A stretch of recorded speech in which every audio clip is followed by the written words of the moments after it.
Today, we'll be taking a look at the thermal fuse on this Whirlpool electric range.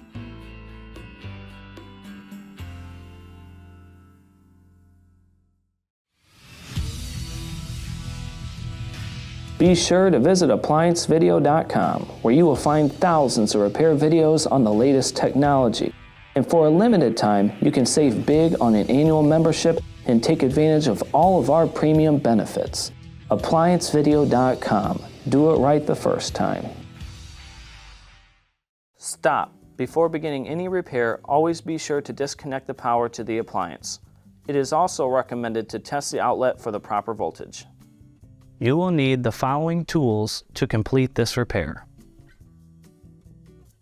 To begin, must first remove this terminal cover here. It is held on by 2 Phillips screws on the bottom.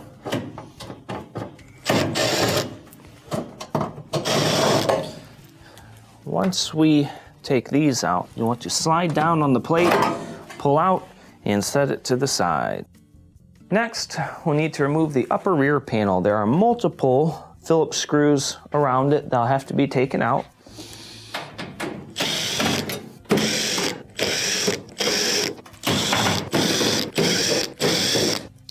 Now, before I remove the top ones, I'm going to push the panel in and hold up.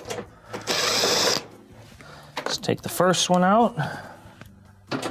Second one.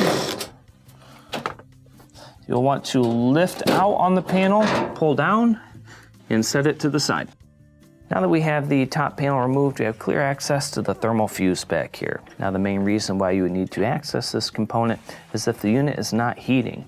Now, if the bake and broil is not heating, in order to test it, you will use something to pull the wiring off of the fuse.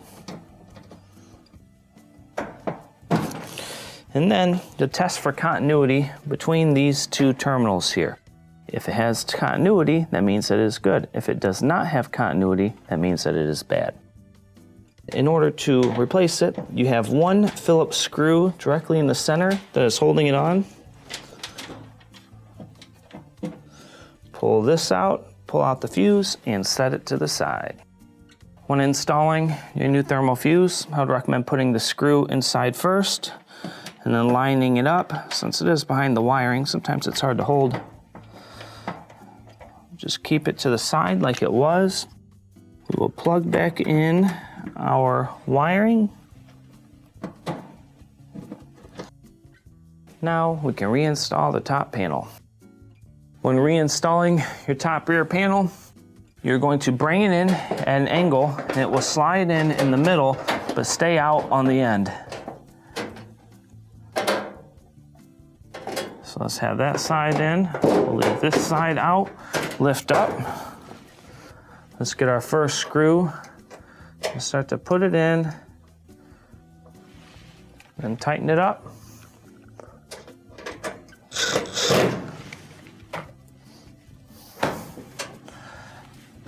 Let's maneuver this under here so that we can install the second one.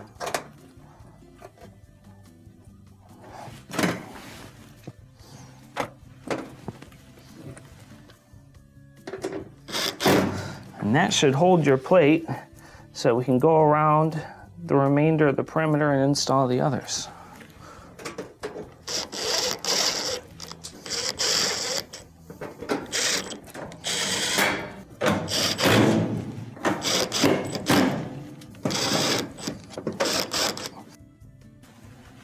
Now we can reinstall the terminal cover.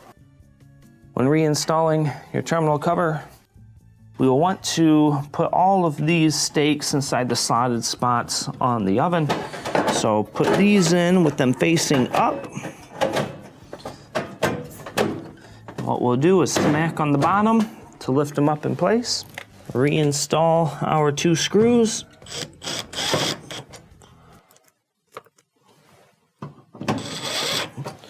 And this will complete your repair. Thank you for watching another quality video from ApplianceVideo.com. If you found this video helpful, make sure you click the like and subscribe to our channel.